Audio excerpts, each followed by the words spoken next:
today. A great spectacle, the start of a Grand Prix, great electricity in the air. It's a pregnant silence before the engines start up, and they've just done so now. A few short minutes away, they will continue around the racetrack one more lap. They'll try to keep in order. And of course, Jackie Stewart running down the first 12 cars in this Grand Prix of Canada. We are taking our feed today from the British Broadcasting Corporation, and Jackie introduced us to the first 12 drivers in this race. Starting in 13th position, François Hinault in a Ligier. In 14th spot will be Riccardo Patrese in an Alfa Romeo.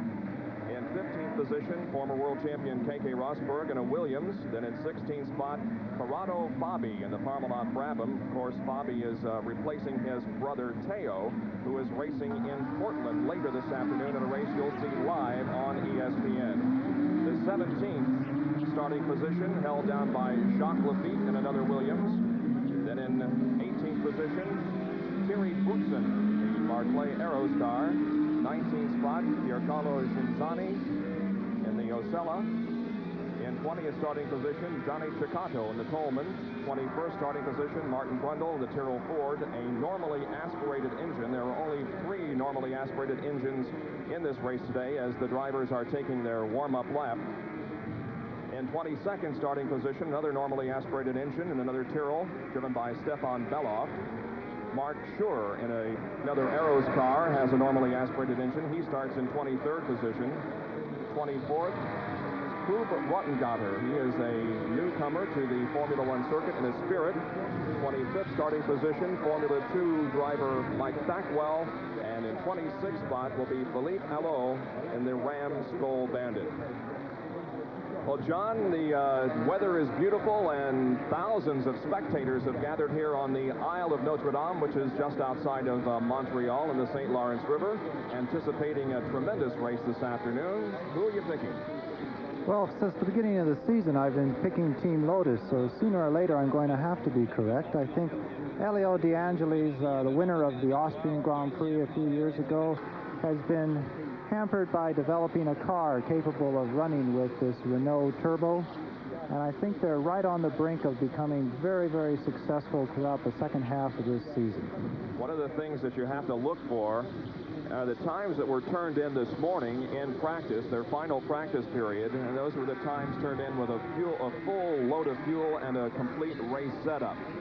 René Arnoux turned in the fastest time in practice this morning, and his teammate, Michele Alboreto, the other Ferrari driver, was second quickest, so maybe that's something we should look for in the race.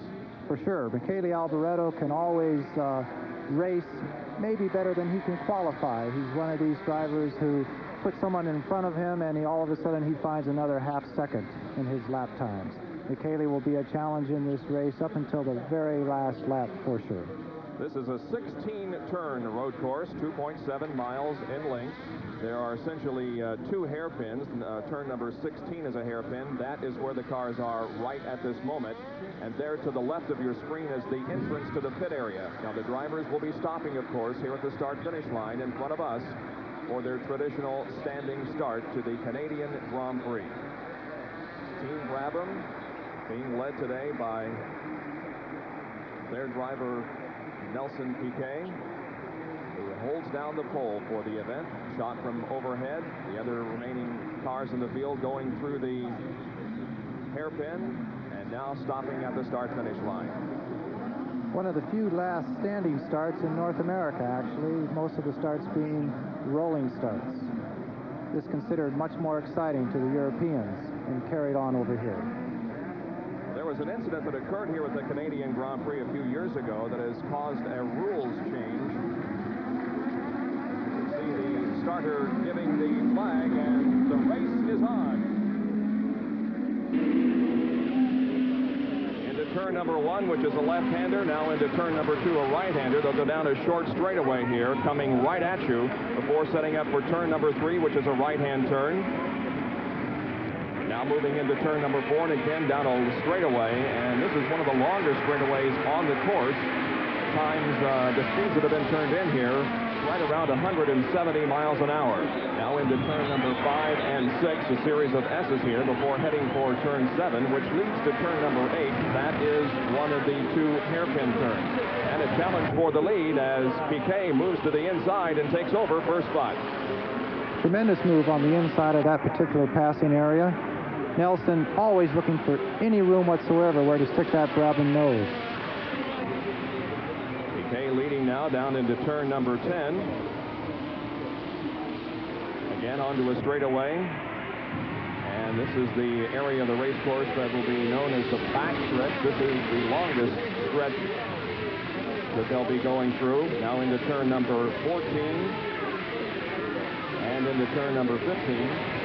Then again, a short straightaway leading down to and under the Parmalat Bridge. And then downshifting, braking hard for the hairpin, turn number 16, and the completion of 1 lap. They come down in front of us for the first time. There are 70 laps in the Canadian Grand Prix, and Nelson Piquet still is the leader. Alain Prost running second. Alboreto is third. A battle for fourth between Arnoux and Helio De Angelis. Nelson was just a little bit slow off the line at the start of the race, but now he's showing his qualifying speed in these opening laps and actually pulling away from Alain Prost. Some of the drivers that are starting toward the rear that we want to keep our eye on, at least here in the broadcast booth. Keke Rosberg, former world champion who started in 15th, moved up 1 spot on that first lap, now running in 14th position. Martin Brundle, one of the Tyrrell drivers, the normally aspirated car, started 21st, moved up to 16th, and Stefan Bellof and the other Tyrrell started 22nd, moved up 1 spot to 21st. Now, these normally aspirated engines don't perform as well, of course, as the turbocharged engine as far as speed is concerned, but a couple of things they do, and that is they're a little bit more reliable, and they, of course, don't consume the fuel that the turbocharged engines do. That's a good point, and fuel means weight in these cars. The turbocharged cars have to carry a full load of 220 liters, where the normally aspirated engines can start with quite a bit less fuel, saving weight. Power-to-weight ratio equals speed during the race. We're on lap number 2 of the Canadian Grand Prix. Nelson Piquet is leading over Alain Prost, Alboreto, and Arnoux teammates running in 3rd and 4th position. Here comes Piquet. As you can see, he has 10 victories and 85 starts. The field moving through the hairpin once again, turn 16. Down in front of us for time number 2, and once again into turns number 1 and 2. Straight away headed for turns 3 and 4. Nelson Piquet leading the Brazilian driver. Nelson, 31 years of age, a 2-time world champion in 1981, and of course last year in 1983. Last year, John, not necessarily a good year in terms of wins for Nelson Piquet, but he was very consistent throughout the year. Tremendous reliability, picking up his points by finishing 3rd and 4th. Also a couple very nice victories. But Nelson last year won the World Championship on dependability, which is a bit strange this year because he has yet to finish a Grand Prix. The BMW Formula 1 engine, which was so reliable last year, has been plagued with small technical troubles. In the French Grand Prix, all 5 BMW cars went out within, correction, all 4 BMW powered cars went out within 5 laps of one another. But it seems now that they have things well in hand here in Canada. Nelson, the only race that Nelson Piquet has finished this year was the Belgian Grand Prix, in which he finished 10th. There are the first 4, Piquet, Prost, Alboreto, and René Arnoux. They move once again into the hairpin, turn number 16. We complete 3 laps here. 70 laps will make up this Canadian Grand Prix, named in honor of Gilles-Villeneuve, who I have come to learn in my short stay here in Canada was almost a national hero in this area of the country. He was their national, international hero, a sportsman and a real competitor, someone that represented the sport and his country in the best way possible, and an extremely, extremely quick Canadian driver. Missed here by everyone. And of course, Jacques Villeneuve, as we take a replay of some action in the pack, and once again go to the leader, Nelson Piquet. Jacques Villeneuve, who is Gilles' brother, of course, is a competitor this year in the IndyCar circuit, and he will be among those competing later this afternoon here on ESPN in the Portland 200 from Portland, Oregon for IndyCars. By the way, the first 8 qualifiers for that race, Mario Andretti will be on the pole, Danny Sullivan alongside. Second row, Guerrero and Andretti. Third row, Daly and Mears. And the fourth row, Teo Bobby and Bobby Rahal. We'll be back with more from the Canadian Grand Prix. Right now, Nelson Piquet is the leader.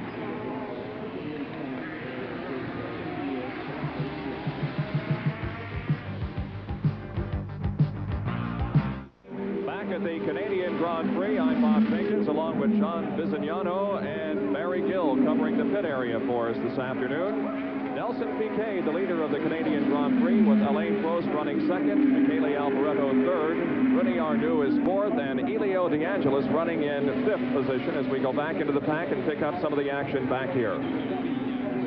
Actually, Niki Lauda seems to have gone around Elio during that particular break. Niki always a challenger and a good racer. Again, a better racer than he is qualifier.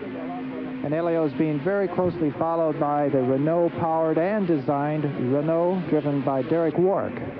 Now, Derek's teammate, Patrick Tambay, is not competing in the race here today. There is only one Renault car in the race. The reason for that is because Tambay broke a bone in his leg the last race in Monaco and was not cleared medically to compete here this afternoon at Canada. The leg was actually broken by a piece of the suspension coming all the way through the monocoque and striking him just under the knee. He's in quite a bit of pain. Tried to fit into the car and do a good job on Friday morning, but decided very wisely that it just wasn't possible at this Grand Prix. He's actually in the booth here talking to the Swiss television. It's very interesting to listen to all the languages that this race is being done in. We're in a broadcast booth here shared by several broadcasters from various countries. The race is, of course, being either televised or broadcast to virtually every country in Europe and many in South America. Rago Saida, the South American broadcasters.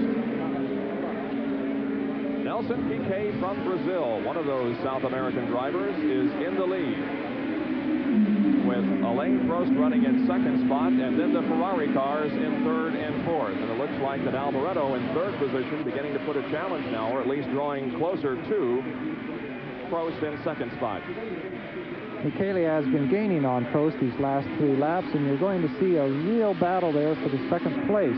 Neither one of these drivers like to be passed, but the maneuvers will be to the ultimate of everyone's talent to try and get by. Talking with several of the drivers and finding out exactly where are the positions to pass on this track. Several of them expressed the opinion that it's not especially easy to pass on this track. They say that one of the areas to pass in is at the end of the straightaway leading to the hairpin. And if you can get an advantage there, then you can make a pass going into the hairpin turn number 16. There again is Derek Warwick as we go back up front and focus in on the driver who is running in 3rd position at this point, Michele Alboreto. Michele being the hand-picked driver by Enzo Ferrari to be the first Italian back in a red Ferrari car for many, many years. Enzo hoping to have an Italian world champion in his Ferrari cars, and a real battle going on here between Elio De Angelis and Derek Warwick. 6th and 7th position being contested there. Right now, Elio De Angelis in 6th position and Derek Warwick in the Renault running in 7th place. Both cars are powered by the exact same power plant, so you can imagine how equally matched they are. Tires and driving style and chassis development are really the only differences. This is the site of the Expo 67 back in 1967 here in Montreal, and you can see in the background occasionally some of the structures that were built for that still stand. Aside from the use of this facility for a race course, there are other things that it's used for. It's used for jogging and cycling and cross-country skiing in the wintertime. It's really a very beautiful area located across the water from the actual downtown area of Montreal. De Angelis and Warwick, 6th and 7th position here.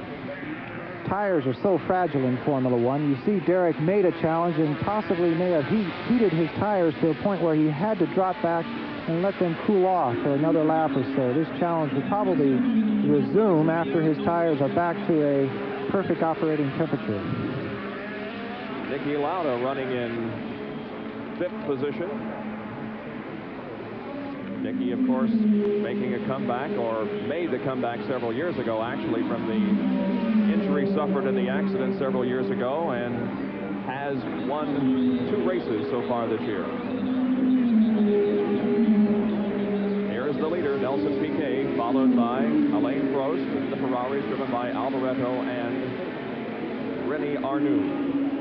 About a 6 or 7 car length lead now for Nelson Piquet, who has had the lead since the drop of the green flag. This is a good position for Nelson. He always says that he would rather lead than follow. Many drivers are more comfortable to try and catch someone than to lead a pack, but not Nelson Piquet. This is his favorite position, out front with everyone chasing him.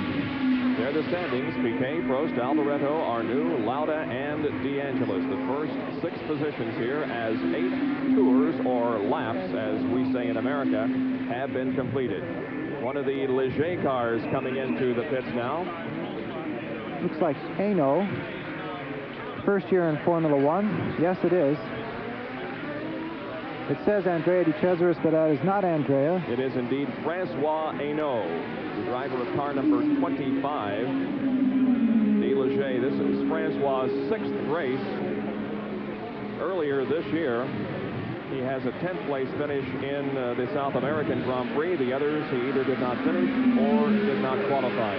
John, one of the things we've been noticing is these cars often bottom out, as we have this challenge here for 6th and 7th position. These cars sometimes bottom out on this racetrack, and you can perhaps see the sparks coming from the underneath of the cars on occasion. Back with more live coverage of the Canadian Grand Prix in just a moment.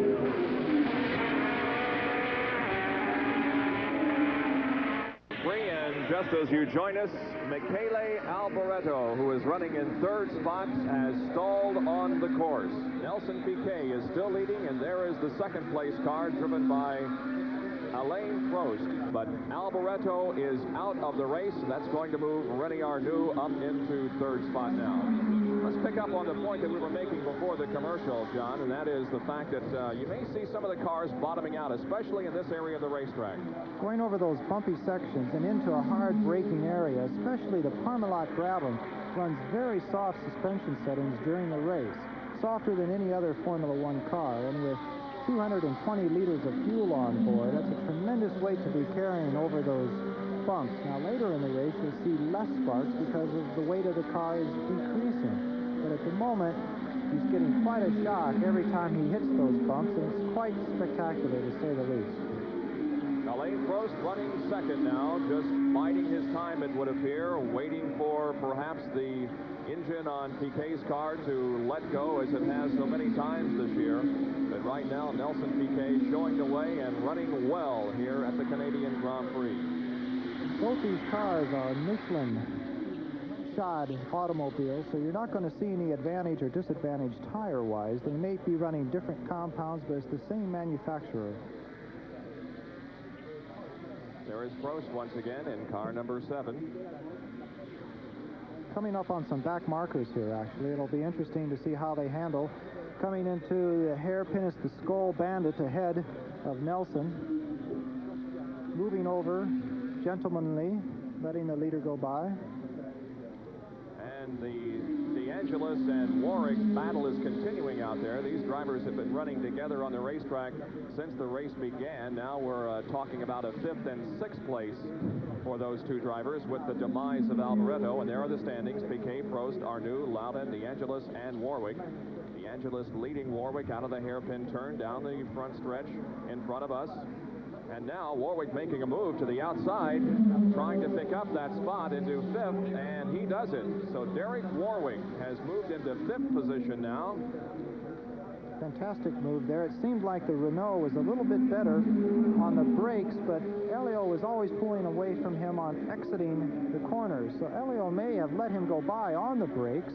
We'll take a look at it again and see the nice move that Warwick did make. And Elliott really not challenging him on this move. He must be thinking that I cannot hold him off on the braking, but let's see what happens at the next straightaway. Of course, Derek, again, using his brakes all the way around. A fantastic shot there. Going into the far hairpin. Both of these cars, of course, are Renault power. The Renault chassis driven by Warwick, and another car into the pits, that is Piercarlo Ghinzani. Alfa Romeo turbocharged engine, an Italian team, very small Italian team actually. Only a fraction of the money to spend in employees, handled by some of these larger teams with Ferrari 300 employees in their racing department. Osella trying to do the same type of job with a mere 35 or 40. Ghinzani, who just dropped out of the race, or at least came into the pits. This was only his 13th Formula One race. His first was in Belgium back in 1981, in which he finished 13th. The lead continues to be held by Nelson Piquet, with Alain Prost running second, René Arnoux third, Niki Lauda fourth.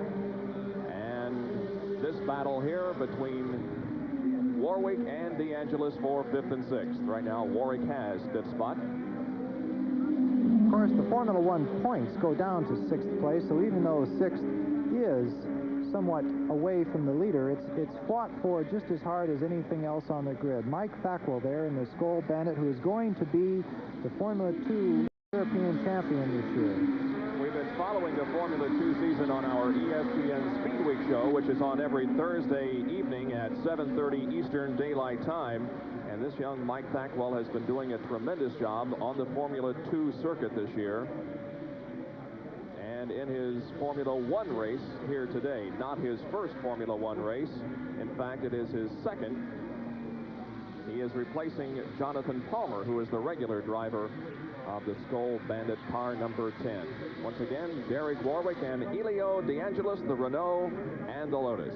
It's only a temporary replacement, with Jonathan Palmer being at Le Mans this weekend, with his first commitment being to that endurance race. A conflicting date which should have really not happened between Formula One and major endurance racing. And into the pits, it's René Arnoux. It looks like possibly a tire change for sure. And there is the Ghinzani car that dropped out of the race a few minutes ago, but up toward the other end of the pits, and here he comes back out there. René Arnoux, car number 28. So that's the first pit stop for tires this Canadian Grand Prix.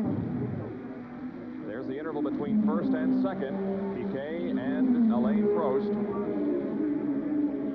There's really no reason for Alain to challenge Piquet this early in the race. He's saving his tires, maybe looking for a mistake that Nelson might make, although that's something that very rarely happens for sure.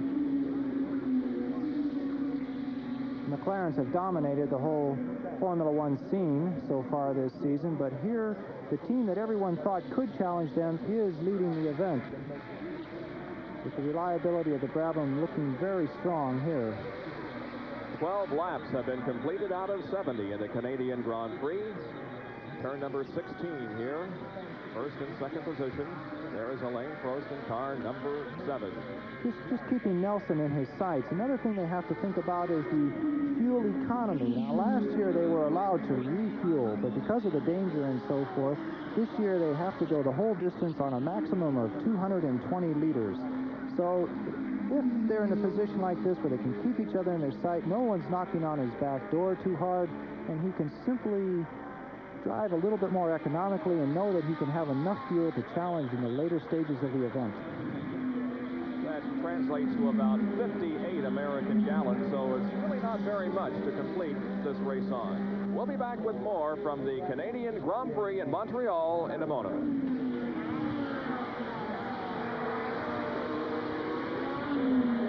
As we put you behind the wheel of a Can-Am car, as we bring you the first in a series of Can-Am races this year. This one from Mosport Park in Canada, located quite a bit west of here near Toronto. The first of 7 Can-Am races you'll see this season on ESPN. Catch it Saturday, June the 30th. We are at the Canadian Grand Prix on this Sunday afternoon and a big day of auto racing. Later this afternoon at 5 o'clock Eastern Time, live from Portland, Oregon, Larry Nuber and others will be bringing you the 200-mile kart race for Indianapolis-type cars. Down to Barry Gill. This is the reason. This is what has happened to the tyre in just those few laps, 14 laps. It's very hot indeed out there, Jackie, and you can see what it's doing to the tyres.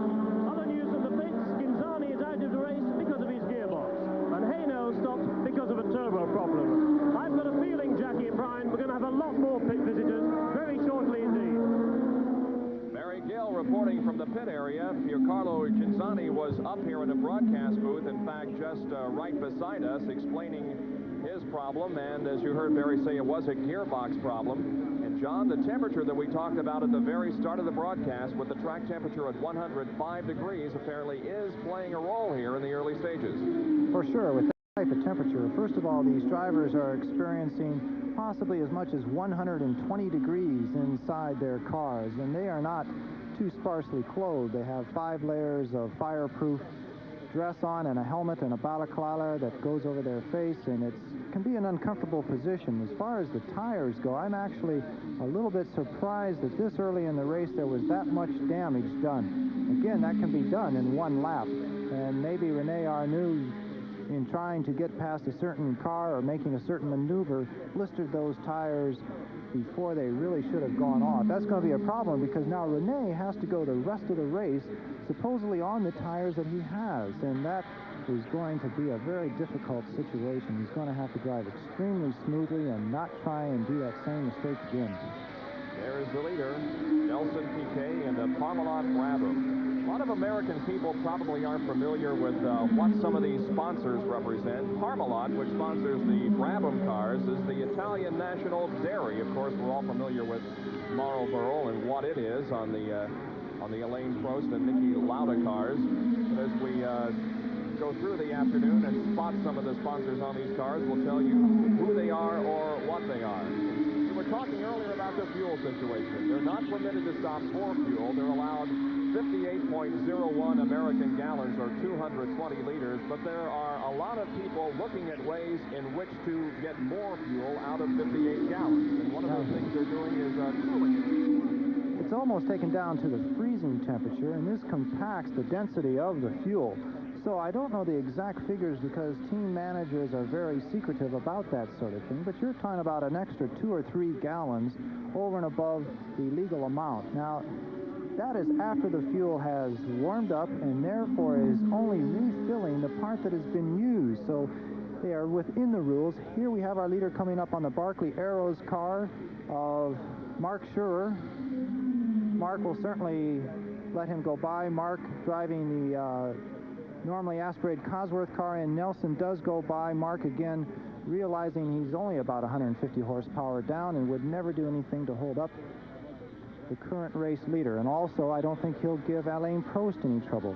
Barclay Arrows is running one turbocharged BMW engine and one Cosworth car. With a shortage of BMW engines at the moment, they haven't been able to go to a full 2-car BMW team, something that probably they will do when the series returns to Europe after Dallas.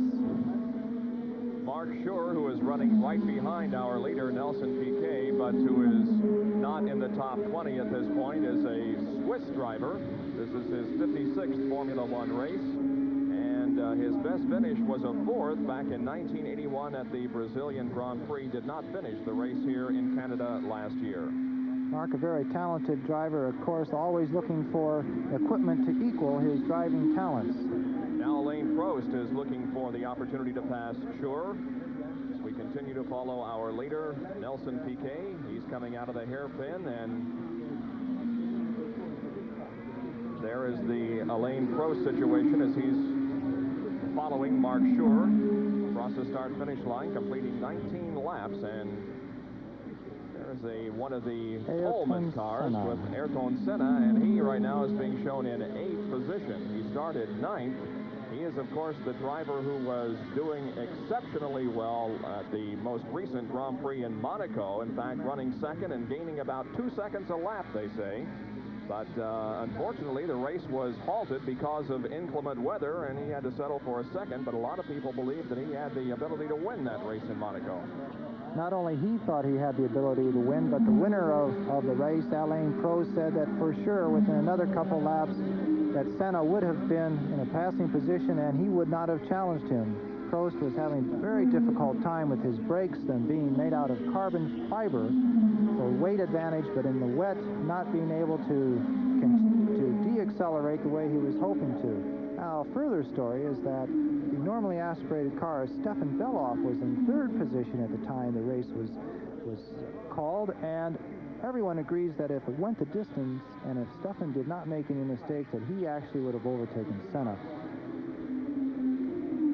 Senna in number 19 here, and an opportunity to mention another one of the sponsors. Candy is written on the side of that car, number 19, right ahead of the one we just saw there, driven by Nigel Mansell, the red and white and blue car there in front of Mansell, sponsored by Candy. That has nothing to do with any sweet thing to eat. That is an appliance manufacturer in Europe. Centrally located in Italy, actually, but they distribute their washing machines and dryers and refrigerators and stoves all over Europe, the biggest appliance manufacturer in Europe, and they do an excellent marketing program through this most dynamic media of Formula One. 20 laps have been completed, and the leader continues to be Nelson Piquet, and he has led all race to this point. 31-year-old driver from Brazil. Bob, you mentioned that the Can-Am race will be coming up soon, and I think it's interesting to point out here that Keke Rosberg was a previous world champion. Here you see the standings again with Nelson Piquet still leading. We had Nelson never being in a Formula Can-Am car, but there was some great experience put in by Keke Rosberg, Patrick Tambay, both being champions in Can-Am, showing that American racing does make a very good learning position for Formula One international competitors. Well, we'll be back with more action from the Canadian Grand Prix in just a moment. Right now, Nelson Piquet with Alain Prost running second. Canadian Grand Prix, where Nelson Piquet continues to lead, and by the way, he has just turned the fastest lap of the race so far at 109.384 miles an hour. Here is René Arnoux moving back up through the field after having made that pit stop. Again, coming out of the pit stop with a new set of tires, he is going to be quicker initially. There he is on the inside of the track. Elio sees him, maybe a thought in his mind of closing the door, but Elio knows the position that he's going to have to save those tires the rest of the race. It looks like Elio might not be planning a pit stop the conservative way that he's driving. Huub Rothengatter has come into the pits, and it looks like this situation may be terminal. The mechanics are working on the right side of the car, changing the rubber, but a conference going on with the driver. Team manager John Wicken there. And I think he has given the indication that they're going to raise the car up onto jacks. It doesn't seem too terribly motivated down there at the moment. I can't think that there isn't some other problem besides those tires. Glenn Rolfson working away there, the #1 mechanic. Rothengatter from Holland, as you see, and one of the other Dutch drivers that we have watched with a lot of interest in the United States, Arie Luyendyk, who is a regular Super V competitor and who was in fact entered at the Indianapolis 500 this year, but did not get an opportunity to run the car. There is Nelson. There is Corrado Fabi, who is in this race, replacing his brother Teo, who, as we indicated earlier, is driving in Portland this afternoon. Rothengatter apparently has the work completed on that car, and he's going back out onto the course. It could have been that Huub felt something very strange on the car and therefore slowed down, and they weren't really sure if there was a problem or if the tires had gone off. He is coming into this race the first time in competition for a very long time. He may have just been overcautious there. There are the Barkley arrows going by now. The leader is really in a pack of back markers. This is a very tense time for a leader. Anything could go wrong with some of these people very involved in their own races and might not be totally aware of a faster car coming up behind them. The only American driver in this race that we have not mentioned, and that is Martin Brundle there in the number 3 Tyrrell car. There is Bobby, the American driver who we have not mentioned to this point. Eddie Cheever started in 11th position and is currently still running in 11th position. Tremendous battle here going on, trying to get by these back markers. Piquet trying to move through the slower cars on the race course. Here he comes into one of the... Now he's gotten by Johnny Giocato there, former motorcycle champion. Now the first car here, that is not Nelson, that's his teammate. That is Bobby. Correct. Bobby, there's Nelson. And right ahead of him, one of the, right here in front of Piquet is one of the Arrows cars. Now these are 3 BMW powered cars here, so even though Thierry Boutsen in the Barclay Arrows there is probably in a race with Bobby, he has just as much power going down that straightaway as Nelson, and he really can't be asked to put himself in a position of losing the battle with Bobby to just let the leader go by. The leader has to earn it. And Hoop coming back in the pits for sure. There is another problem. No. Well, I guess he's not. It looked like he was going to go on to pit road, but instead he stays on the race course. He's moving at a very slow speed. This is Hoop Rothengatter. It could be that he's missing a gear. It seems like coming out of the slower corners, he has no power whatsoever, and there the teammate lets Nelson go by. Now it'll be interesting to see if he is as friendly with second place Alain Prost when he gets in that position. Very close running here now. Prost is the 4th car here in this series. It is Nelson Piquet running ahead, and then Corrado Fabi, then Boutsen, and then Alain Prost. There he is. So Prost has 2 cars to pass here, 2 cars to put a lap on before he can begin his pursuit again of Nelson Piquet. The Arrows car of Thierry Boutsen is also sponsored by one of the American companies. There he goes through. And Alain Prost moving to the inside of Boutsen and putting a lap. Here's Barry Gilligan. We find out what went wrong with the other Ferrari. Poor old Michele Alboretto's just told me he had fuel problems, so he's out. And another man we're not going to see much more of is poor old Hugh Brossengat. In his first ever Grand Prix, he stopped for new tyres, he stalled his engine, and he's now got gearbox problems. Just not his day. That was a very good observation, John, because it was a gearbox problem that is plaguing Rothengatter, and it was a fuel problem that has sidelined Michele Alboretto, who was running in 3rd place at the time that he had to stop on the race course. Here's the leader, Nelson Piquet, car number 1, the Parmalat Brabham. 2nd place is Alain Prost, 3rd is Niki Lauda, 4th is Derek Warwick, and 5th is Rene Arnoux. We're back with more from Montreal in just a moment.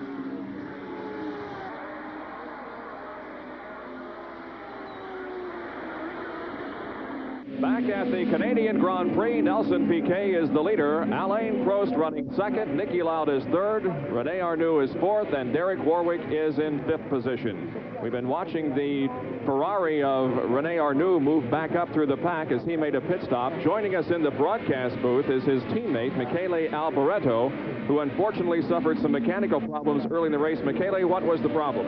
I think it's a fuel pump broken.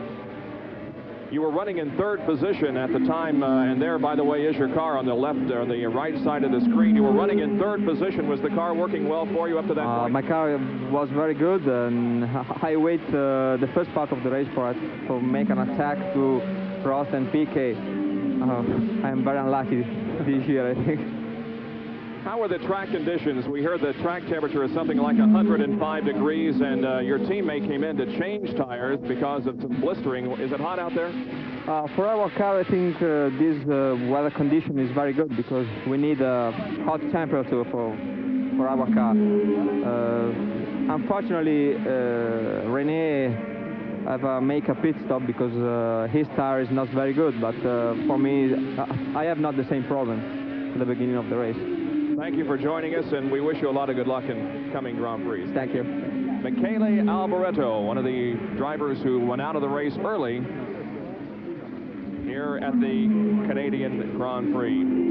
There are other races going on here this afternoon throughout the United States. We've told you about the kart race from Portland later. There was a NASCAR race going on at Michigan International Speedway, the 2-mile high-banked tri-oval, and at this point, Benny Parsons, who has joined us in the broadcast booth for a couple of times on our NASCAR races, he is leading that 400-mile, 200-lap encounter at Michigan International Speedway. But here in Canada, at Montreal, the Isle of Notre Dame, the Gilles-Villeneuve circuit, it is Nelson Piquet leading with Alain Prost still running in second spot. You can see on the front of that car, this is a new nose cone that was fitted for this particular event, and the standings there in front of you, Nelson Piquet, Alain Prost, Niki Lauda holding down third for quite some time now, but he will be challenged by René Arnoux. That new nose cone that you see on the Brabham, that is an oil cooler. This was actually designed not for Canada or Detroit, but the upcoming Dallas race. And of course, they like to try and test things before it goes into use the first time. So you may see that same nose in Detroit, or they may switch back to the other one. But what that hole is there is sucking in air, trying to cool the oil of these turbocharged engines, which get very hot. A little extra cooling for Dallas planned. Well, these Formula One drivers will be in the United States for the next two races. The next event will be in Detroit, Michigan, the Detroit Grand Prix, and then, as you indicated, the next stop is in Dallas, Texas, the first time that the Formula One cars will have competed in that southern city. And that will be warm. I'm sure will be, and it's always hot and also humid down in that area of the country also. Formula One boys do race in hot countries, but they're not used to so much humidity as they'll find in Texas, that's for sure. 31 laps completed. Piquet is first, and we're watching Niki Lauda in the number 8 McLaren. And right ahead of him is the number 14 car, driven by Manfred Winkelhock. Manfred has qualified well in most of the races prior to this one. Today, he qualified in 12th starting position, but Manfred has not been successful as far as completing races is concerned. There is Alain Prost, second place car, who has just put a lap on Winkelhock. But Manfred has not finished a race this year, as a matter of fact, but he has started as far up as 6th in Grand Prix competition. Qualifying, but very well, always. Doing much better this year than ever before, but being plagued with minor mechanical problems.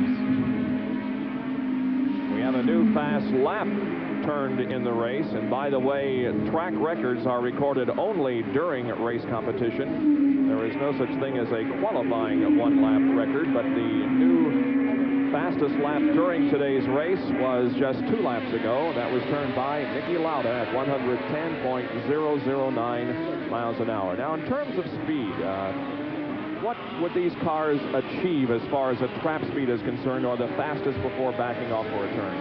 Well, that is determined by how long of a straightaway you're on, of course. At Indianapolis, you can see speeds well in excess of 200 miles an hour. Niki Lauda going by Winkelhock there again. Winkelhock actually must have passed him back somewhere. But Formula One cars are capable of about 190, 195 at some of the longer straightaways on the Formula One circuit. I think South Africa is the fastest, where they touch about 208 miles an hour, which is extremely fast for these 1,200-pound cars. Niki Lauda in the McLaren, car number 8, being shown now in 3rd position. Ahead of Niki is Alain Prost and Nelson Piquet. The tag that you see on the side of Niki Lauda's car there in good view, that's the engine builder. It stands for Technique Avant-Garde. And a slowing car, it looks like a Stroll Bandit slowing down on the inside. Tag is the engine builder. Engine designed by Porsche. The Tag taking over the maintenance and doing some excellent sponsorship also with the Williams team. The McLarens are running 2nd and 3rd here at the Canadian Grand Prix at this point, with Prost in 2nd and Niki Lauda in 3rd. René Arnoux, who has made a pit stop, is in 4th spot, and Derek Warwick is in 5th. Jacques Laffite slowing down there. Very serious problem, looks like, with some oil coming out of the back of his car. Jacques Laffite, the French driver, driving for Williams this year, one of the most experienced race drivers. He has competed on the Formula One circuit for several years. This is his 43rd race, as a matter of fact. He is 40 years old, but some mechanical problems have popped up for Jacques Laffite here in Montreal. We'll be right back with more of the Canadian Grand Prix.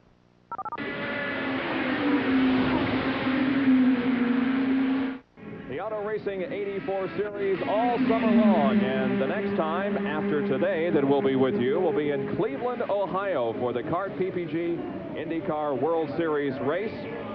That'll be the CART Budweiser Cleveland Grand Prix, a 300-mile event. Join us for that action on Sunday, July the 8th at 1 o'clock Eastern Time, right here on ESPN. Well, there is Jacques Laffite, who we had, oh, pardon me, that is Keke Rosberg, who has problems. There is Derek Warwick. Jack, what happened? I think the turbo was out. One of the two turbo is out. Very sorry, Jack. This is his cause when you've done so well, of course, isn't it? No, I know my car was not too bad for racing, but you know we have a very bad testing qualification, and it's always difficult to start on 17th position, and also I missed my start with my engine, blah, blah, blah, blah, and I was 21, 22 at the start. It's a bad position on the grid. Anyway. Better luck next time, Jack. Thank you. So the Williams cars have run into a problem here at the same time as Laffite is out of the race, and Keke Rosberg was going very slowly on the racetrack. The race is exactly half over now. Half of the laps have been completed, and Nelson Piquet in car number 1, there he is, continues to run in the lead. He has held the lead all race long to this point. And Alain Prost has run second all race long. Well, we should be seeing some pit stops occurring here before too long, John. Barry Gill once again. Drama here in the Williams pit. No sooner we stop talking to Jacques Laffite, who's come in because of a turbo problem, and world champion Keke Rosberg, the former world champion, lying 7, has come in as well. We will certainly try and get a word with him and come back to you in the booth. That is the situation that we just talked about. The Williams drivers experiencing problems at just about the same time. Both of those cars into the pits. We'll stand by for a report from Barry Gill and perhaps a word from Keke Rosberg. I was asking the team managers about tire changes, and again, this is something they want to keep very secret. They said I'd go off and tell the whole United States exactly what their race plan is, and they didn't want that to happen. Now, here we have a scheduled tire stop. That's the Ligier car driven by Andrea De Cesaris. We have a clock on him, 6 seconds. They seem to be moving a little slowly. Certainly not as quickly as we see in IndyCar racing as far as a tire change is concerned. Well, this is very slow even for Formula One standards, and maybe a note is going out again. Almost 21 seconds there at the stop by Andrea De Cesaris. As we go back up front and check on the progress of the leader, Nelson Piquet, and we wonder at this point if he will be making a pit stop. Now we can see that Alain Prost has gotten by all of the cars that are separating himself from the leader, and perhaps it's the time that Alain Prost is thinking about making a challenge for the lead here with the race just a little bit more than half over.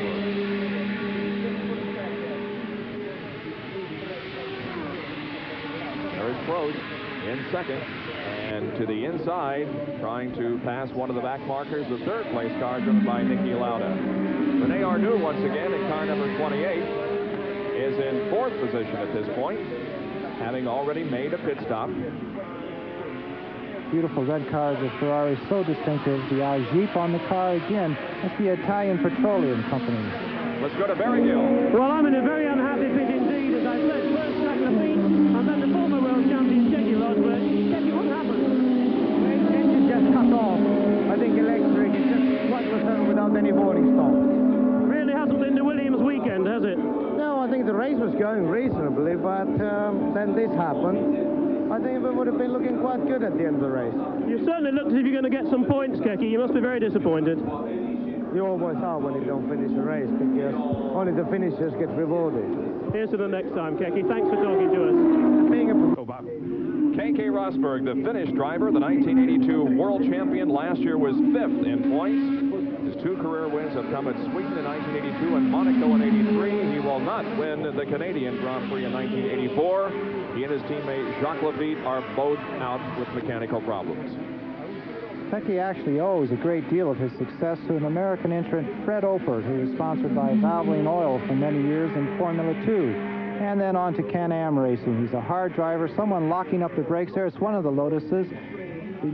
Sorry, it's the Cosworth car of Martin Brundle, trying very hard again to get through on the inside. As we were watching practice last Friday and yesterday, we noticed that the driving technique on the non-turbocharged cars is quite different from those that are turbocharged. That's for sure. There's about 150 horsepower difference between the two types of motors. And with a turbo, you virtually have to get it in a straight line before you can actually put down the accelerator. And here we have the standards with Nelson Piquet doing an excellent job. Prost running in second, Niki Lauda is third, René Arnoux is fourth, Derek Warwick is fifth, and Elio De Angelis is running in sixth spot. 36 laps completed in Montreal, Quebec.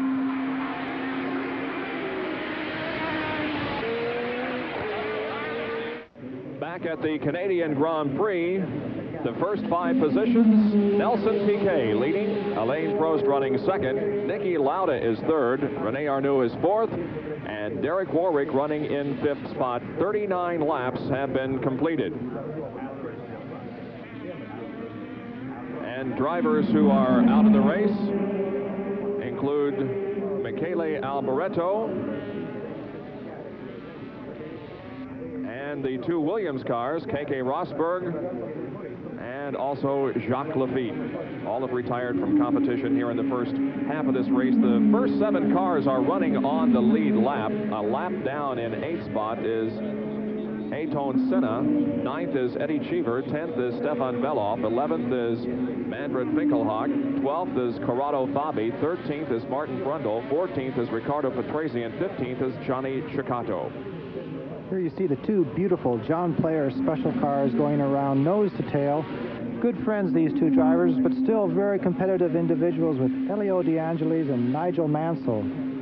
Nigel lives on the Isle of Man, and Elio lives on the island of Sardinia. These teammates are battling for position here. 6th spot to De Angelis, and 7th to Mansell. And the number 22 car, driven by Riccardo Patrese, one of the Benetton cars, Alfa Romeo, has stalled on the race course. As a matter of fact, he has had some serious contact with the Armco barrier, it would appear. The suspension on the front of that car is pretty well broken completely. The car looked exactly like that yesterday after practice, also in qualifying. Nigel going there a little wide coming out of that corner. This is when a team manager might become a little bit nervous, having both cars in such a close variation of each other, and the oil flag, the yellow and orange oil flag being shown in that particular spot. And that might have been the reason for Riccardo Patrese going off the circuit. Well, the flag system used in the European and Grand Prix races is a little bit different than used in the United States, as Corrado Fabi has come in for his pit stop and is going back out there. The white flag, which is normally used to indicate 1 more lap to go in American racing, indicates that there is an emergency vehicle on the track. There is no indication given to the drivers when there is 1 more lap to go. And Terry Boutsen also off the course. The Barkley arrows there, a little bit of problem. Everyone looking at the back of the car. The BMW powered engine giving off a little bit of smoke.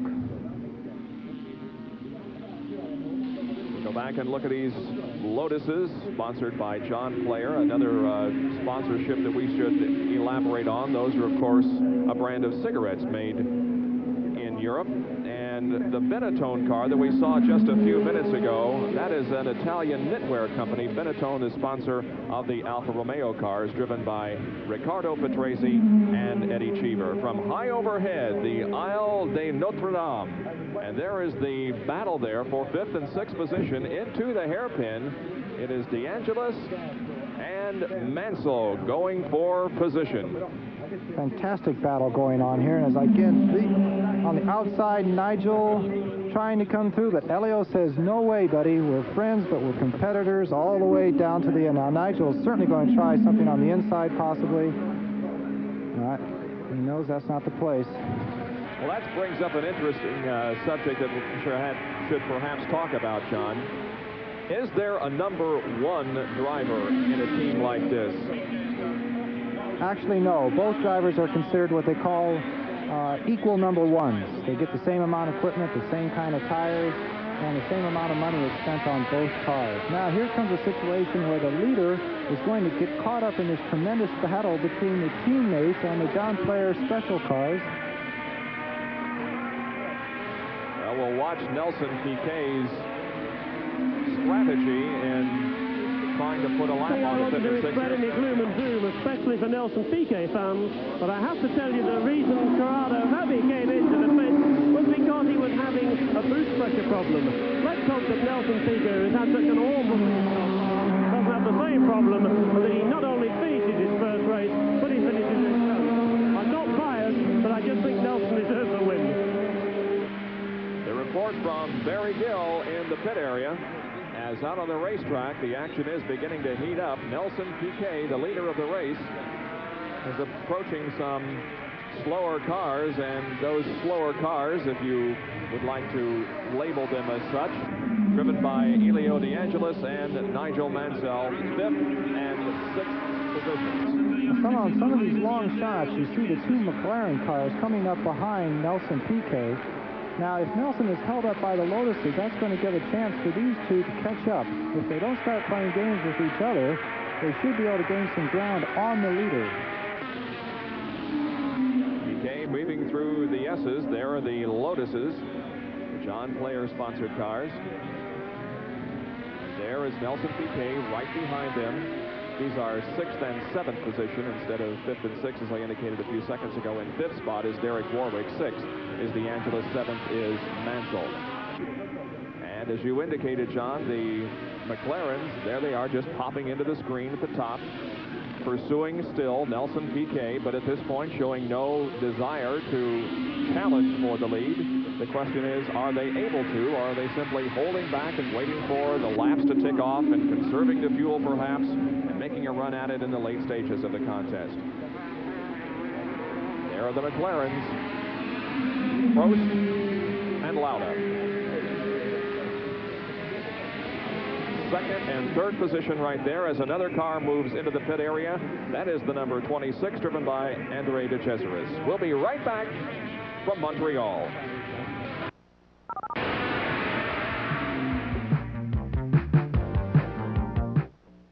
We hope you're enjoying our weekly auto racing series called Speed Week. It's on every Thursday night at 7:30 Eastern Time. We will bring you up to date on what happened the previous weekend in all the world of motorsports and then preview some of the upcoming events. We'll have reports this coming Thursday night on the kart race at Portland that you'll see live later on ESPN. Plus, we'll have a report from Le Mans, the 24 hours which was held yesterday and earlier today. Plus, of course, a recap of this race, Speed Week, Thursdays at 7:30 on ESPN. While we were away, Nelson Piquet, there he is, still has the lead. He was able to get by both of the Lotus cars. However, Niki Lauda is now in 2nd position as Lauda has passed his teammate Alain Prost. So Lauda is 2nd, Prost 3rd, followed by Arnoux, Warwick, and Mansell. On the inside there, someone very much in trouble. Is it Elio? That's one of the It is Lotuses. Elio. Almost takes one of the McLarens with him. Taking a shortcut across the grass. Where's the other Lotus? The other Lotus seems to be missing entirely. It looks like Nigel and Elio. I think the other Lotus is running considerably ahead of this pack here. Correct. Elio must have had a big problem there somewhere. We'll take a look at it again. There is the first Lotus moving through the corner, and here is the one that got off the course. Almost collecting Lauda there. Lauda had to go to the outside and get the left side of the car off the track onto the grass, but no major damage done. So Lauda now 2nd. There is Prost running in 3rd spot. As we take a look at it one more time. Possibly a braking problem here on Elio's car. You can see that they've separated quite a bit between Nigel and Elio. I think Nigel will probably be able to continue, but Elio will certainly be coming in the pits to have a check. can see the car going over the curb. These cars cannot really withstand this type of battering here. Almost great car control here by Niki, just touching the dirt but collecting it beautifully. At that little bit of asphalt when it had been there, that could have been a spin right in front of Elio. A close call for the driver running in second position, Niki Lauda, but he was able to survive, and now is pursuing the leader of the race, Nelson Piquet. There's the interval between second and third spot. Alain Prost, who had been running in second, is now back to third and running about 8 or 10 car lengths behind his teammate Niki Lauda. Lauda with a little bit of distance to close up, though, if he's going to make a challenge on Nelson Piquet, who has looked strong so far in this Canadian Grand Prix. There's Niki Lauda. Well, you got to wonder, John, if indeed these drivers are going to make pit stops, because we're well into this race. 46 laps out of 70 completed. Again, talking to the team managers, they weren't really willing to give that kind of information, but I would have to say that if they don't make the pit stops in the next 5 laps, they're going to try and go the distance without doing so. A good shot of the rear wing on these Formula One cars as Nelson Piquet went around the hairpin, though. These rear wings are considerably different than the ones used on the Indy cars in the United States. Of course, the Indianapolis cars, the rear wing is restricted in its size to try and give a little bit of sensibility to their cornering capabilities, where in Formula One, the #1 problem is getting the power to the ground of these fantastically powerful turbocharged engines. So the rear wings have grown in size with the development of the engines. It was Ferrari who first came out with this particular wing, and everyone said it was a little bit ridiculous. But very soon, when it proved its competitiveness, everyone had a copy. And of course, these Formula One cars are flat-bottomed. The aerodynamics used on the Indianapolis-type cars, the wind tunnels to give them tremendous downforce, is not permitted in Formula One. For 2 years now, they've gone to flat bottoms. They were actually the originators of the wind tunnel effect downforce bottoms of the car. The last 2 seasons, that has been outlawed to try and reduce cornering speeds, lap times. A puff of smoke there. Yes. We'll have to take another look at that.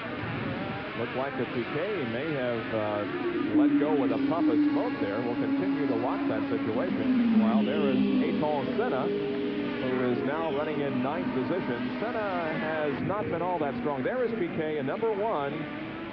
And I guess if he had a problem, he would have chose to go into the pits. He did not, so perhaps it was just one of those things, and he's running all right again. What the drivers call a cough.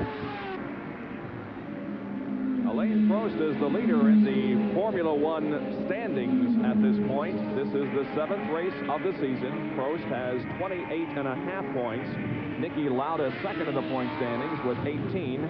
Rene Arnaud is third with 14.5. Warwick is fourth with 13. Elio De Angelis is fifth in the point standings with 12.5. The reason for the half points is because not full points were awarded for the Monaco Grand Prix, which, as we indicated earlier, was cut short because of rain. Here's Barry. To go right through this race without a tyre change. The tyres we've looked at on the cars that have come in indicate a lot more people are going to have to make pit stop visits. Poor old De Cesaris has just come in with completely blistered tyres, but he's also got completely failing brakes. Jackie, you pointed out earlier today that brakes will be a major problem at Montreal. Well, it started. So the situation is we have 48 laps completed. Piquet, Lauda, Prost, Arnaud, and Warwick, the top 5, will be right back in Montreal.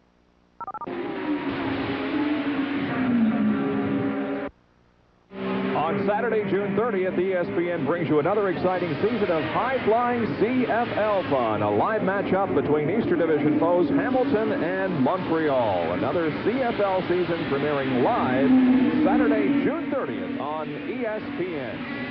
We're in Montreal, Canada for the running of the Canadian Grand Prix. And at the conclusion of 43 laps, the leader is Nelson Piquet. Out of the race at this point, Francois Hainaut, Alboreto, Lafitte, Rosberg, Patrese, Boutsen, and De Cesaris. Here is Derek Warwick in the only Renault car in the race. His teammate out with a broken leg. Hopefully Patrick Tambay will be in good shape by the Dallas race. He's not going to try and run Detroit. And the question here is, what will Renault do about that? Will they run a second car with a new driver for Detroit? That's an important market for them, and they would like to have two cars running for sure. The next race on the Formula One schedule is in Detroit, Michigan, and some of the Brabham mechanics, I understand, John, have some greetings to pass along. Well, there's a little bit of humor here in even the most serious Grand Prix situations. I have an urgent message here to all the lovely ladies in Detroit, Michigan, from all the lovely Brabham mechanics. If any one of you would like to meet a real live Formula One mechanic, please stop by the garage area starting Tuesday. There's a PS says, same thing for you Texas ladies. I think that'd be a good experience for everyone who can make it into the garage areas to say hello to the world champion here, as they refer to themselves, Brabham Mechanics. In the pit, we have Stefan Bellof in the Tyrrell, normally aspirated engine. Again, the mechanics not in too much of a hurry. Bellof running in 10th position. Pulling something, had no idea what that was. It looked like they were putting fuel in the car, but I'm sure they weren't, or at least they better not have. Almost looked like something might have come adrift inside the cockpit, like a water bottle or something like that. Certainly some fluid moving around. There's the leader, Nelson Piquet. We would like to wish all fathers around the United States and Canada happy Father's Day. For sure. I'm sure my father watching from Indiana this afternoon. Here's Barry Gill. Just to mention for Ken that his father's done it again. That pit stop took 7.96 seconds. The tyres and, of course, the mystery ballast, which I believe is East Horse. There is our new in car number 28, the Ferrari.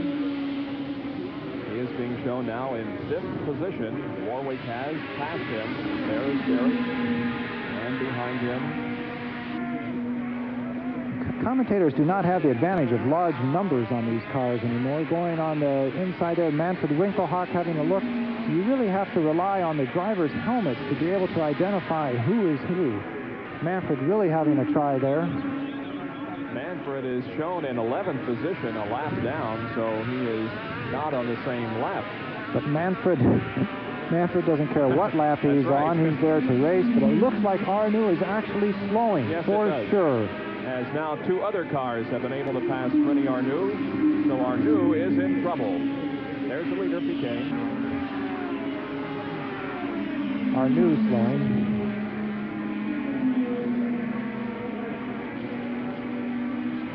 The leader, Nelson Piquet, who has led all the way in this race, and we have now completed 53 laps. We only have 17 laps remaining. There's Derek Warwick running in 4th spot right now. Winkelhock is right ahead of our leader. On that long shot down that straightaway, you can see now that the Parmalat Brabham is not bottoming out at all. There's no sparks coming out, and this shows you the different characteristics of handling that the driver has to adjust to throughout the race event. Right behind Nelson Piquet is the other Tyrrell car. Now Nelson still trying to put another lap on Manfred Winkelhock from West Germany. Perhaps he can do it here on this short straightaway. He moves to the inside, and Winkelhock does give way, and Piquet puts another lap on him. He's now 2 laps down. This is the type of driving style we saw out of Piquet all last year. Never making a mistake, very smooth, calculating, and in the lead. Someone stopping there. Again, I think it's the Skull Bandit. Right at the hairpin. We'll see if he is able to get off the track. Meanwhile, Piquet has passed that portion of the racetrack and is moving back up to speed. That, of course, is the slowest part of the racetrack, that hairpin, turn number 16 and also turn number 8. There are the standings. Piquet, Lauda, Prost, Warwick, Arnoux, and Mansell. We're at the Labatt Grand Prix of Canada. We're glad you could join us today, and we'll be back with more action after these messages.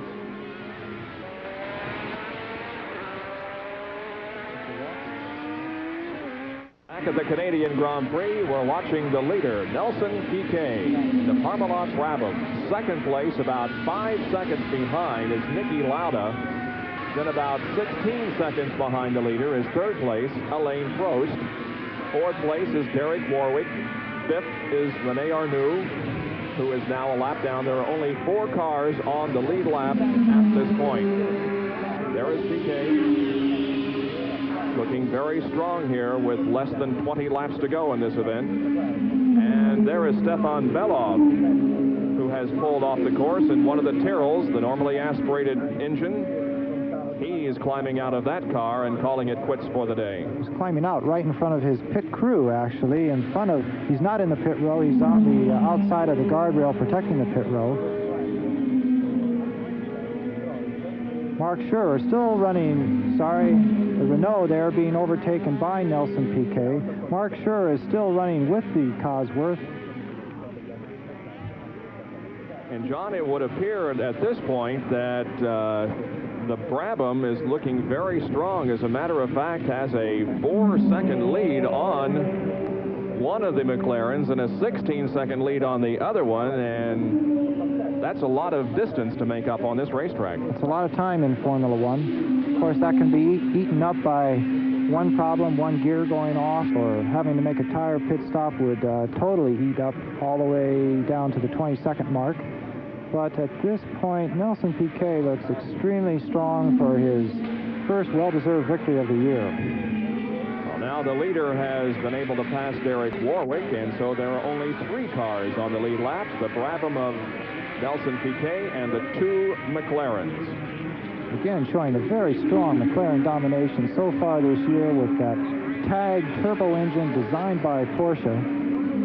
Coming down the straightaway again in the pits now, Derek Warwick. You can see that he did need to get some tires, that's for sure. The blister marks. 4 seconds gone, 5 seconds gone, 6 seconds. Derek Warwick hopes to go through the race. Renault hopes he might be able to. We're standing back to let him out quickly. Warwick really does want to resolve after all the problems. And as you can see, one of the front tires is stuck into the problem. That took, according to my watch, 20 seconds. So Derek Warwick, a real problem there. That isn't the sort of pit stop he wanted. So good stop for Derek Warwick, our 4th place driver at this point. Good quick pit stop at about 20 seconds. There's Niki Lauda running in 2nd spot. The back end of Niki's car is getting a little bit loose, as you can see there. Front end still gripping quite well, but the back end beginning to show a little bit, and you can see that black line on his rear tires. Those are blister marks. He's going to have to make a decision. Do I try and hold on with the tires that I have, or do I go ahead and spend some time in the pits? Well, about 13 laps to go here. 57 laps have been completed. So Lauda may be considering a pit stop here, but Nelson Piquet shows no signs of anything going wrong with that car. He rounds the hairpin and heads down the front stretch here in front of us. Yeah. There's a little bit of wear there on the front tire. You can see the black line of the left front tire. It's the rear tires that take most of the beating. And he does certainly have a lead now on the McLaren. The McLaren must be slowing with those blistered tires on the rear. Well, the battle among tire companies is a very heated one in Formula One racing, and Nelson Piquet runs on Michelin's, whereas the McLarens of Prost and Lauda are also on Michelin. The other 2 tire companies that supply tires to Formula One racing are Pirelli and Goodyear. This is one of the most important things. All the engineering. Another pit stop. Again, coming back in his pits is Derek Warwick. He must not have liked the tires that they put on the car. Here's Barry Gill once again with Well, this really is a bad moment for the Renault team. As you see, Warwick's come back in. The reason that front tire that we saw with a lot of problems, they took it off, put another one on, so obviously there's a problem there. There's something wrong at the back of the car. Warwick will not be a happy man, and neither will the Renault mechanics. Back to you, Jackie. All right, so Derek Warwick back out on the racetrack after making his 2nd pit stop in 2 laps.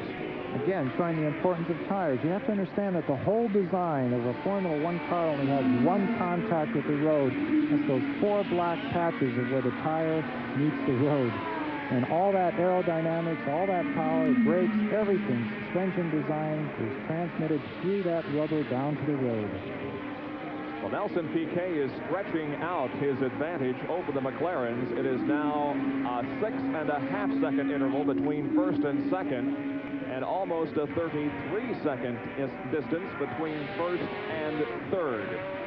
Nelson Piquet has without doubt been the star this weekend as we watch Niki Lauda in the number 8 McLaren, sponsored by Marlboro, running in second position. But it has been a great weekend so far for Nelson Piquet, the defending world champion.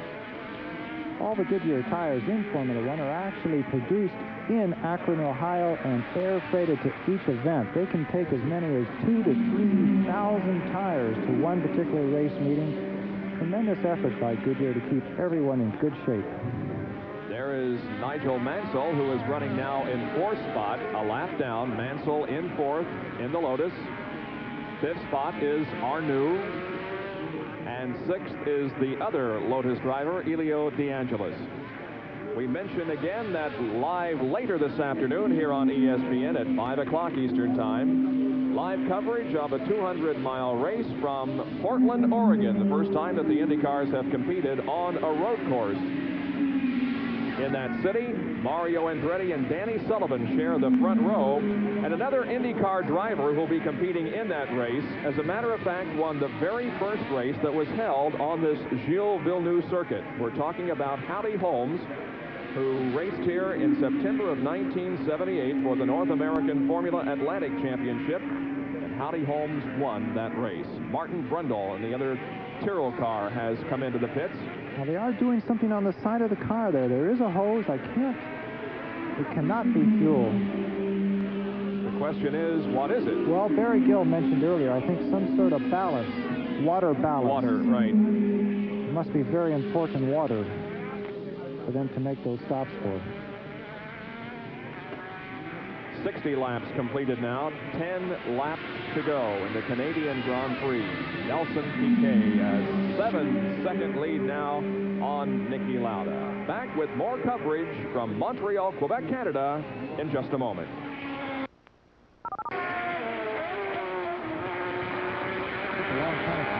We understand that video has been restored. And we're just in time for the final few laps of this race. Less than 3 to go now. We are watching the McLaren in second position, driven by Niki Lauda, and now the third place car, driven by Alain Prost. If Alain can hold on to that third place position, he's going to raise his championship points, which of course is the all-important thing as this series progresses across North America, is who's going to be the point leader and at what level going back to the European circuit. Nelson Piquet's only finish this year was in Belgium, a 10th place finish. He is on his way to a victory here this afternoon if the car can hold up and if the fuel can last. This will be his 11th career win. Last year he won 3 races in winning the World Championship, but as we indicated earlier, it was his consistency that brought home the World Driving title. His first win, as far as a Grand Prix was concerned, was back in 1980, and it was here in the United States, the Grand Prix West. Nelson, a tremendous personality on the circuit, one of the drivers who makes contact with the public, always willing to give a good interview and try and explain exactly what's going on in his car. Not reserved at all about using one of the 6 languages that he speaks fluently, and it's amazing to be in an interview situation to hear him go from French to Italian to Portuguese to English with the greatest of ease. We're watching René Arnoux there for just a short time. He is now running in 6th spot, 2 laps down to the leader. Once again, back up front to the leader of the race, Nelson Piquet. He's just hoping that everything keeps going now. The taste of victory is in his body, and all he wants to do is make sure that everything holds together so that it becomes a delicious meal. And we believe this is the final circuit of the course. The starter did raise his finger indicating one more lap to go, so if Nelson can guide his car around the 2.74-mile course, he will win his first race of 1984 and his 11th career victory. Bernie Eccleston will be very pleased. Bernie, the head of FOCA, Formula One Constructors Organization, has done a great job of raising Formula One to the standards that we currently enjoy around the world. You can see the fans beginning to anticipate the victory by Nelson Piquet, as several of them have raised their hands in cheering him around this race course. Good close shot of Piquet as he maneuvers his car through the S's, now onto his back straightaway. He'll be heading towards turn number 14 and number 15 here. And after going through those S's, we'll move on to another straightaway. And then under the Parmalat Bridge, he is nearing, at this point, turn number 16, the final one on the course, the hairpin. Coming up here in just a moment, you can see him downshift and brake hard. Here he is into the hairpin, turn number 16. He comes off of the corner onto the straightaway, and here is the checkered flag. Nelson Piquet from Brazil has won the Canadian Grand Prix. The McLaren string will not continue here. Of course, they have won all but now 2 races this year, as Alboreto won in a Ferrari earlier, and now the Brabham of Nelson Piquet comes home in the winner's circle. And as far as points are concerned, Prost will maintain his lead in the World Championship, as he will get credit for 3rd position if everything goes here as they are right now on this final lap. Niki Lauda will be 2nd in the World Driving Championship points with 24. Then our new Warwick, DeAngelis, and Rosberg. Really a fantastic drive by Nelson. Look at him, he's very happy, hoping that the luck has changed, coming back his way. Tremendous effort by those loving Brabham mechanics who are very eager to get to Detroit and Dallas. Fantastic exhilaration to the team. I was talking to the mechanics earlier, and they say that morale was a bit down, but this will certainly bring them back to carry on, hopefully another victorious strength throughout the rest of the season. So it was about a 9.5-second victory, according to unofficial statistics, for Nelson Piquet, with Lauda 2nd, and Alain Prost 3rd. Elio DeAngelis was a lap down in 4th spot, and Nigel Mansell was in 5th, 2 laps down. 3 cars were on the lead lap at the end of the contest. There is Mansell, right ahead of Nelson Piquet, who is on his cool-off lap, so to speak, receiving the congratulations of the thousands of fans who have gathered around this course. There are 26,300 grandstand seats. All of them were filled for today's race, plus there are several other thousand people standing along the fences and in the middle, in the park area of the circuit. And there is Arnoux, who is out of gas. That's what you call calling it close. That's right. Just enough to cross the finish line, and that's all you need, though. Piquet, meanwhile, has pulled into the pits. The other cars are in front of him, so it'll be a few minutes before he can make his way to victory circle. But Piquet celebrating his first win of 1984.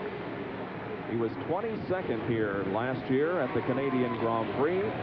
This was his 85th Formula One race, and it's registered as a win.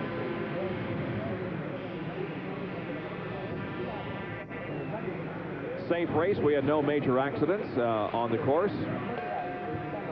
A couple of people into the guardrail, but no serious contact, and another Formula One race has been won with no serious accidents. I don't think there was any damage done that can't be repaired in time for Detroit and Dallas. Nelson there doing some mysterious thing